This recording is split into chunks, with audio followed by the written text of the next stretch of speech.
Have you ever caught yourself in a loop of negative thoughts where one bad day spirals into feeling like your whole life is off track? What if I told you that the key to unlocking more happiness isn't just about changing your circumstances, but about rewriting the story you tell yourself inside your head? Today, we're diving deep into the science of happiness and how you can transform your inner narrative to build a more joyful, resilient life. Let's start by understanding what happiness really is from a scientific perspective. Happiness isn't just a fleeting emotion.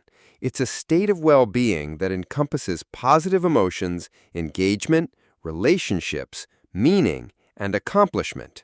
This framework comes from positive psychology, pioneered by researchers like Martin Seligman. In his PERMA model, P stands for positive emotions, like joy and gratitude. E for engagement, that flow state when you're absorbed in something you love. R for relationships, the connections that sustain us. M for meaning, feeling like your life has purpose. And A for accomplishment, the sense of achievement from pursuing goals. But here's the fascinating part. Much of our happiness is influenced not by external events, but by how we interpret them. Studies show that genetics account for about 50% of our happiness baseline. Life circumstances like wealth or health make up only 10%, and the remaining 40% is under our control through intentional activities and mindset shifts. That's empowering, right? It means we have agency over our happiness. Now, let's talk about that inner narrative, the constant stream of thoughts running through your mind. Psychologists call this self-talk, and it shapes your reality more than you might realize. If your inner voice is critical, saying things like, "I'm not good enough," or "Why does this always happen to me?" it can trap you in a cycle of unhappiness. This is rooted in cognitive behavioral theory, developed by Aaron Beck in the 1960s. Beck found that people with depression often have distorted thinking patterns, like catastrophizing, turning a minor setback into a disaster, or all-or-nothing thinking, where everything is black and white, no grays in between. Imagine spilling coffee on your shirt before a big meeting. A negative inner narrative might say, "Great, now the whole day is ruined and everyone will think I'm incompetent." But a rewritten one could be, "Oops, that was clumsy, but it's just a shirt. I can clean it up and move on." See the difference? The event is the same, but the story you tell yourself changes how you feel and respond. So how do these narratives form? They often stem from early experiences, cultural influences, and even evolutionary wiring. Our brains are wired for survival, which means they're biased toward noticing threats and negatives. It's called the negativity bias. Back in hunter-gatherer days, remembering where the saber-toothed tiger lurked was more important than savoring a beautiful sunset. But in modern life, this bias can make us dwell on criticisms while overlooking compliments. Research from neuroscientists like Rick Hansen shows that we can counteract this by taking in the good. It's about savoring positive moments to rewire our brains. For example, when something good happens, pause for 20 seconds to really feel it, letting it sink in. Over time, this builds neural pathways for positivity. Let's explore some common cognitive distortions that hijack our inner narrative.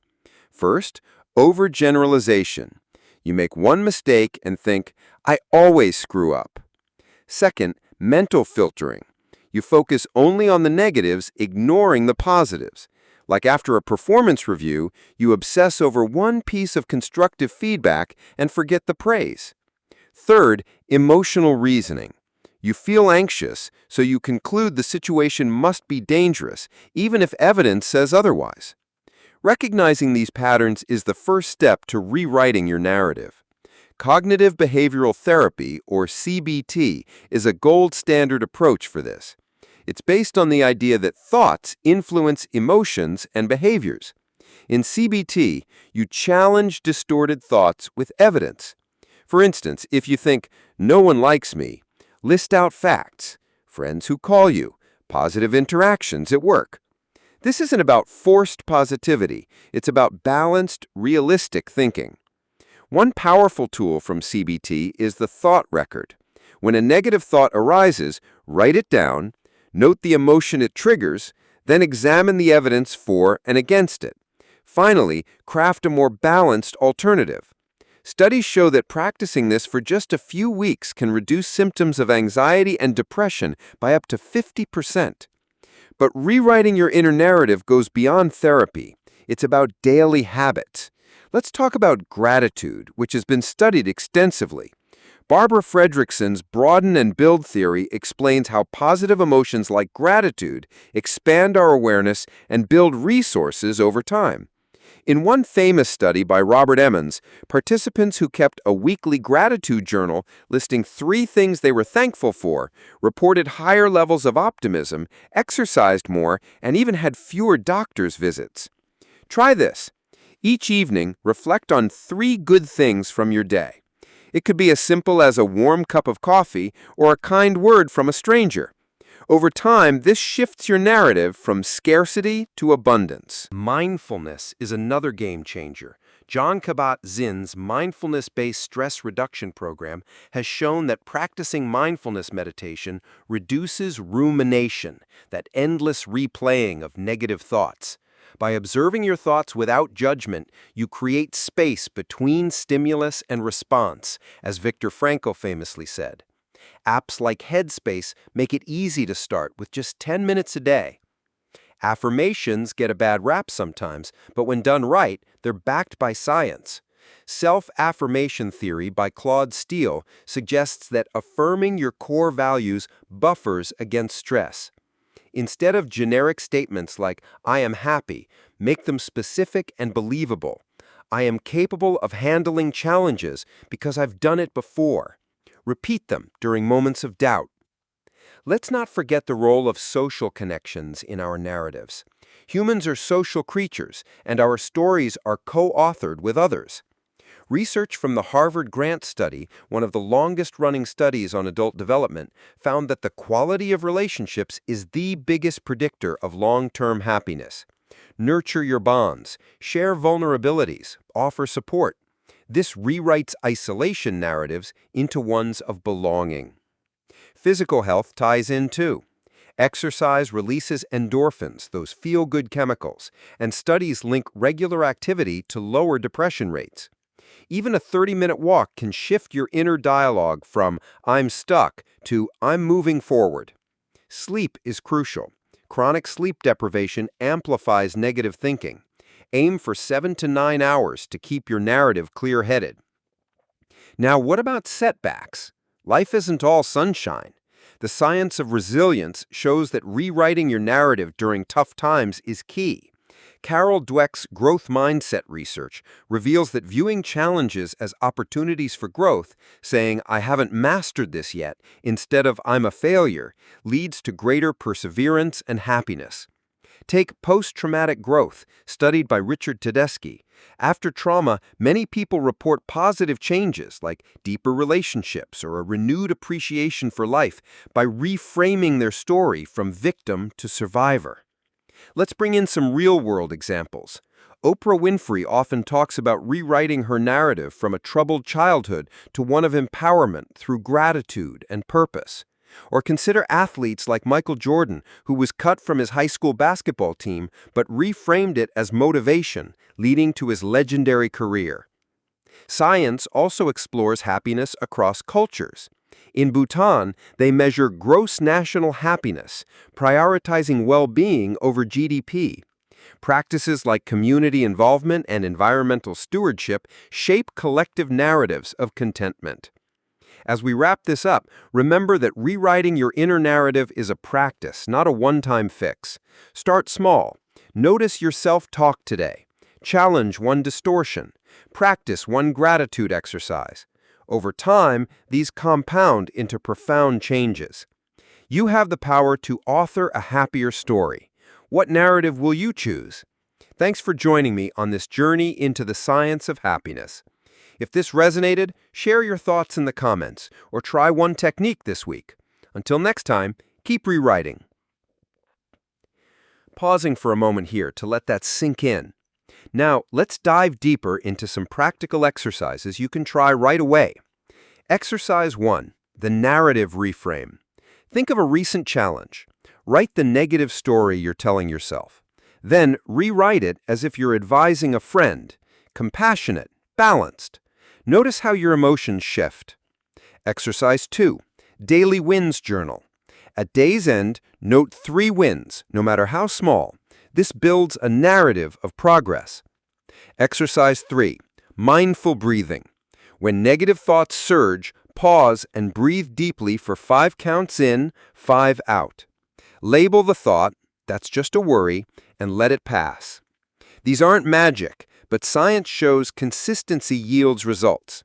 In a study from the University of Pennsylvania, participants who practiced positive interventions for a month reported sustained happiness boosts 6 months later. Let's touch on the brain science. Neuroplasticity means your brain changes with experience. Habitual positive thinking strengthens happiness circuits in the prefrontal cortex. fMRI scans show meditators have thicker insulas linked to empathy and self-awareness. Dopamine, serotonin, oxytocin, these neurotransmitters play roles. Acts of kindness boost oxytocin, fostering trust and rewriting narratives of disconnection. What about money and happiness? The Easterlin paradox suggests that beyond basic needs, more money doesn't buy more happiness. Instead, experiences over possessions rewrite your story to value memories. In relationships, John Gottman's research shows happy couples have a 5-to-1 ratio of positive to negative interactions. Apply this to self-talk. Aim for 5 positive thoughts per negative one. Aging and happiness. The U-curve shows happiness dips in midlife but rises later as people rewrite narratives to focus on what's meaningful. For parents, modeling positive narratives teaches kids resilience.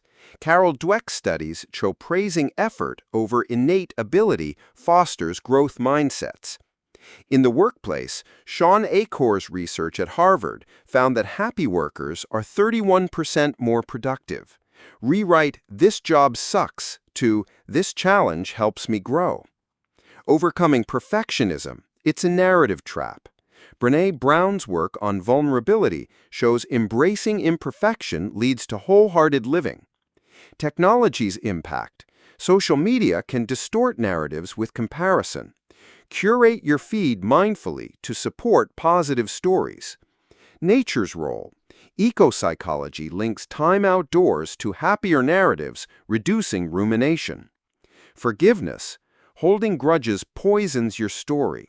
Studies show forgiving releases stress, freeing space for joy. Humor. Laughter therapy boosts endorphins. Rewrite tense moments with lightheartedness. Music. Listening to uplifting tunes rewires mood via dopamine. Pets. Bonding with animals increases oxytocin, softening harsh self-narratives. Volunteering.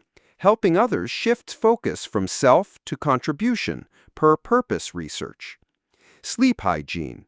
Consistent routines prevent negative spirals. Nutrition. Omega-3s and probiotics support brain health for clearer thinking. Hydration. Dehydration amplifies negativity. Stay watered. Sunlight. Vitamin D links to mood. Get outside. Boundaries. Saying no protects your narrative from overload. Self-compassion. Kristen Neff's research shows treating yourself kindly reduces self-criticism. Visualization. Athletes use it to rewrite performance narratives. Mantras. Short phrases like "I am enough" anchor positivity. Community. Join groups aligned with values for supportive stories. Therapy. If needed, professional help accelerates rewriting. Books. Man's Search for Meaning by Frankl inspires purpose-driven narratives. Podcasts. The Happiness Lab by Laurie Santos dives into science. Apps. Happify gamifies positive habits. Challenges. 30-day gratitude streaks build momentum. Tracking. Mood journals reveal narrative patterns. Reflection.